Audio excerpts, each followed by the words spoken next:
Well, good evening, my beautifully blessed people, and welcome back. I hope and pray that you guys are having a good evening this evening. And I wanted to talk with you briefly about your purpose. But before I do that, I want to thank each and every one of you who have subscribed and who hits the like button as well as share my videos. And I want to encourage you to continue to do that. Don't forget to like, share, and subscribe, you guys, to my channel. I'm very grateful to each of you. So let's get with it. I am going to talk today about your purpose.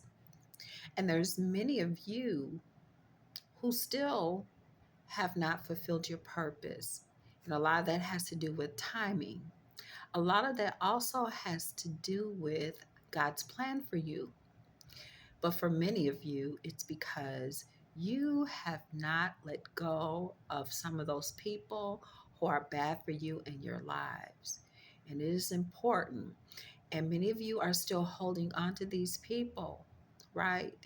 And many of you, because you're holding on to these people, you're making poor decisions, you're making bad decisions, and a lot of you have literally stopped working on things that you know you should be working on. For example, many of you have a lot of gifts inside of you. Yes, you do. And you have allowed these people to discourage you from going forward. This is a problem because what you should be doing, you should be surrounding yourselves around people who are going to encourage you, who are going to inspire you. Okay? Remember, your gift will make room for you and bring you before great men. That is Proverbs, the 18th chapter, the 16th verse. Right. You have to also remember there's people who you are surrounding yourselves around. It's not just the people, it's actually what's inside of them. So many of these people are dealing with all different types of spirits and dealing with principalities. I'm going to read a scripture for you that you can actually go and reference a little bit later on as it relates to that, because many of you, again, have been sidetracked and you've lost your focus. And you need to get that back because it's important for you to do that. All right. Let me start with the first scripture as relates to surrounding yourselves around the right people, people who are going to influence you as well as encourage you. This is 1 Corinthians, the 15th chapter, verse 33. Be not deceived, bad company corrupts good character. You need to know that. The second Bible verse is as it relates to dealing with different spirits inside of people who are not for you, who are bad, have bad spirits, and have evil spirits. This is Ephesians, the 6th chapter, verse 12. We wrestle not against flesh and blood, but against principalities, against powers, against the rulers of darkness of this world, against spiritual wickedness in high places. That's Ephesians, the 6th chapter, the 12th verse. Many of you, you need to really seriously distance yourself from these people. And a lot of you, you have been told, you have been warned, you have been actually given a word. You even had confirmation. But what you really need to be doing, you need to not only distance yourself, but some of these people, you need to actually cut these people off.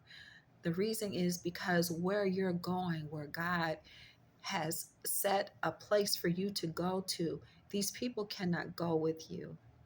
You keep allowing yourselves to be manipulated and controlled and deceived. These people, trying to find out what you're working on, trying to find out your ideas, trying to get inside your head. Right. You can't let them do that.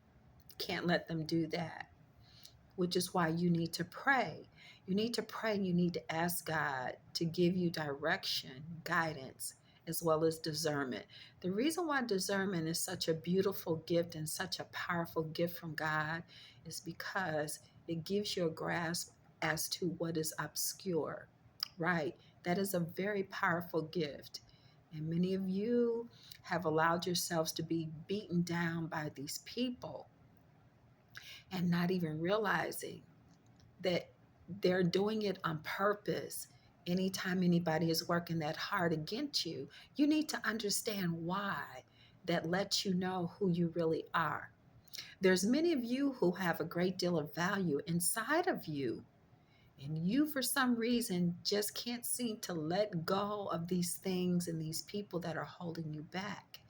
But I'm encouraging you to pray and trust God. Put your trust in God that He will guide you and direct you. And also pray for protection. Make sure that your circle is small. You've got all these people around you, and there's a lot of people, whether they're your coworkers, they're frenemies, or even family members. And a lot of these people don't want to see you go ahead. As a matter of fact, what they want you to do is to not succeed. They want you to sit around and talk about what you would have, could have, should have done, right? Giving yourself self glorification for your regrets. That makes no sense. You still have something inside of you. I don't care if you're 60, I don't care if you're 70.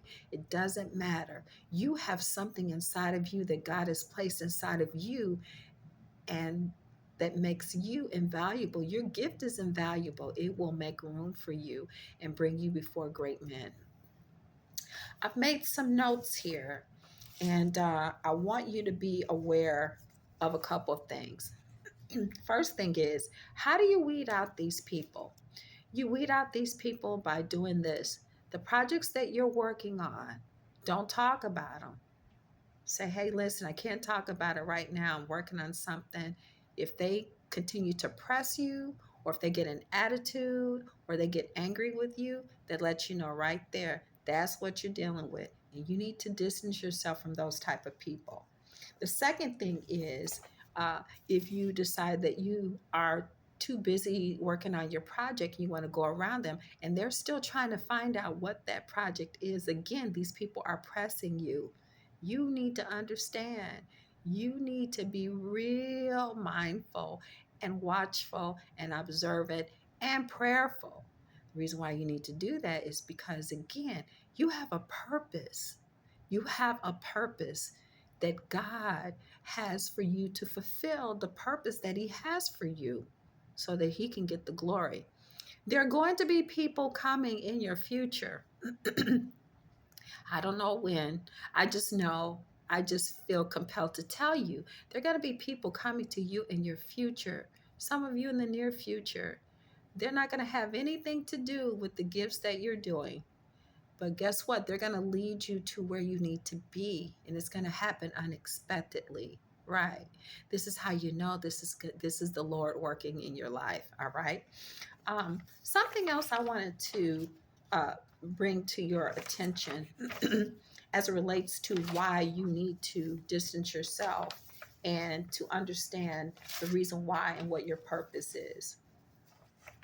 You need to be in the company of people, again, who are going to support you, who are going to inspire you, and to encourage you. Stay away from people who are pulling you down and who are jealous. All right. I want to use something as a metaphor. And this metaphor is none other than the eagle. Know that eagles don't fly with turkeys and they don't walk with chickens. Eagles spread their wings and take flight. God has blessed them to fly above the storm. Their wings may be delicate, but God gives them the strength to withstand the wind and to fly above the storm. All right? That is one way to look at it. Then I want to say something to you here in closing as it relates to the eagle. The eagle, their vision is perfect. Their focus is unmatched like any other animal on the earth. They see hundreds of feet away while they're in flight, and they're focused on a specific object. They have acuity in their vision. So if God can do this for them, what makes you think He can't do it for you? The eagles, this is what God does for the eagles. He separates them from all the other fowls of the air. They're in a class all by themselves. They don't mingle with buzzards. You should follow the same example. The eagle sees what's good for him and what's bad for him. You should follow the same example. The eagle is focused. You should be focused. The eagle is not afraid to weather the storm because it knows that by rising above the storm, it will pass. You should follow the same. And in closing, so just remember when you wake up in the morning and you're able to see another day, just know that God has breathed into your nostrils the breath of life. So thank God for another day. Wonderful people, may the blessings of the Lord be upon each and every one of you. And I'll see you in the next video. Remember to like, share, and subscribe to my channel. And we'll see you. Bye now.